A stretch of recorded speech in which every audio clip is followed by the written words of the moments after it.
Untouchable. Boy, I mean, it came in and it went. You could hear it go. Wow. Ladies and gentlemen, number 32, Sandy Koufax.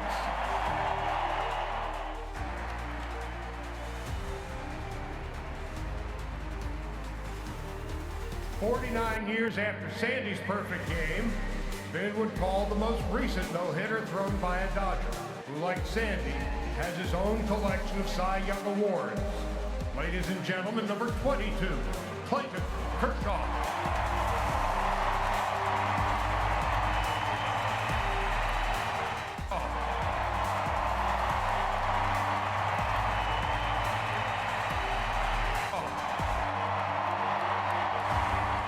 Hey baseball fans, welcome back to the channel. Today, we're lighting the fuse on one of the most heated debates in MLB history, Clayton Kershaw versus Sandy Koufax, two Dodger lefties, two pitching icons, but also two legacies that spark more barbershop fights and Twitter wars than almost any other comparison in baseball. Who was better? Who's the true Dodgers ace of all time? And which of these guys had the more controversial or complicated career story? Strap in, because by the end of this video, you might be ready to throw hands with your own best friend over this debate. Sandy Koufax dominated the 1960s. Seven-time All-Star, 3 Cy Youngs, 1963 MVP. Four-time World Series champion with a 0.95 ERA in the Fall Classic. Retired at just 30 due to devastating arthritis. Left baseball with the mystique of an early exit, like James Dean driving off into baseball immortality. Clayton Kershaw, Dodgers ace for nearly 2 decades. 3-time Cy Young, 2014 MVP. Career ERA under 2.50 for most of his prime. Finally won that elusive World Series in 2020. But also known for some heartbreaking October collapses that fuel his critics. So, on paper, it looks like a dead heat, but stats alone never tell the full story.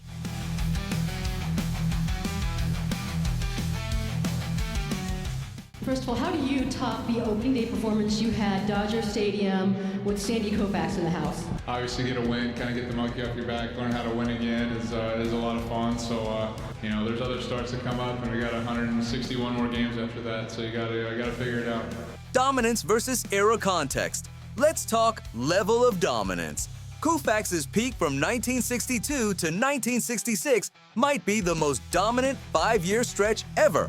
111 and 34 record, 1.95 ERA, 144 complete games in that span. That's insane by modern standards. 3 no-hitters and a perfect game.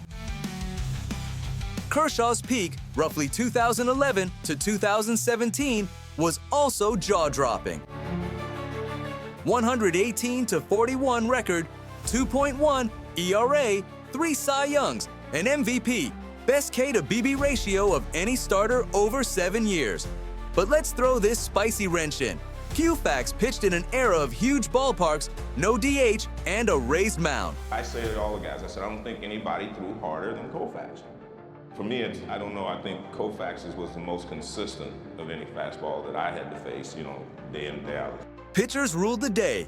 Meanwhile, Kershaw pitched through the steroid hangover years, smaller ballparks, launch angle revolutions, and juice ball conspiracies. So whose ERA plus matters more? Playoff controversies.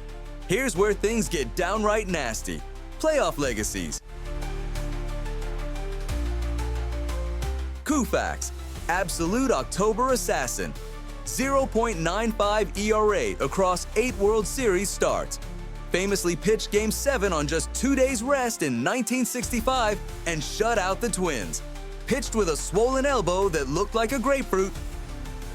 I don't want to get into an argument with scientists, but I have to say that in some cases they make a mistake. Kershaw, the guy who's been accused of choking more than anyone not named A-Rod. 2013 National League Championship Series meltdown versus the Cardinals. 2014 and 2015. Same story, dominant regular seasons, but couldn't hold leads in the playoffs. His ERA in elimination games is over 5. Even his 2020 ring came in a weird COVID-shortened season with no hostile crowds. But Kershaw's defenders will say, hey, he's faced modern lineups stacked 1 through 9.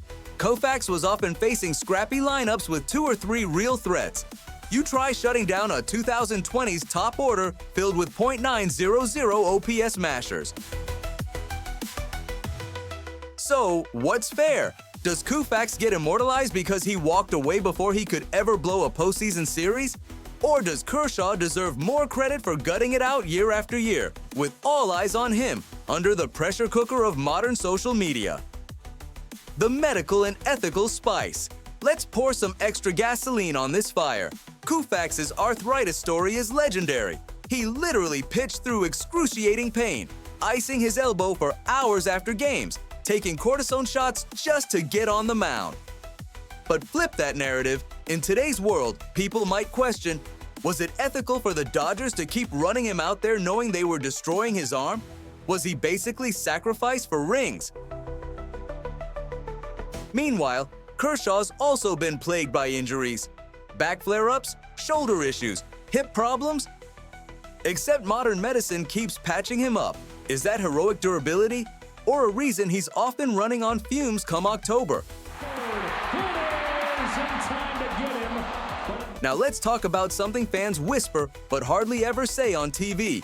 Koufax pitched in an era where guys slid with spikes up, knocked catchers over, and pitchers threw at your head for crowding the plate. Today, you get ejected for a stare down. Does that mean Kershaw's era is soft? Or are hitters today way more powerful, and it's just evolved differently? When you see Kershaw break off that slider against monsters like Bryce Harper, Tatis, Soto, that's a different world than Koufax facing a 160-pound slap hitter batting .248 in 1965. So who actually had it harder? Here's the final spicy debate. If you had to start a franchise and could pick Prime Koufax or Prime Kershaw, who are you taking? Old schoolers will scream Koufax. Modern metrics nerds lean Kershaw because of his FIP, WAR, and pitch quality under advanced analytics. But here's a hot take. Koufax might be more myth than man. Kershaw might be more man than myth. And that makes the debate even juicier. Fan questions. All right, that's my rant. Now I want yours. Who was better? Who had the tougher road? Does Kershaw's playoff baggage make him fall short of Koufax's mystique?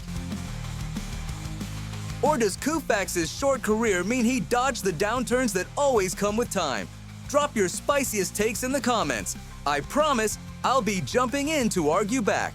And hey, if you love baseball debates that might ruin friendships, make sure to smash that like button, subscribe, and ring that bell so you don't miss our next War of Legends episode. Thanks for watching. See you next time when we'll stir up even more baseball chaos.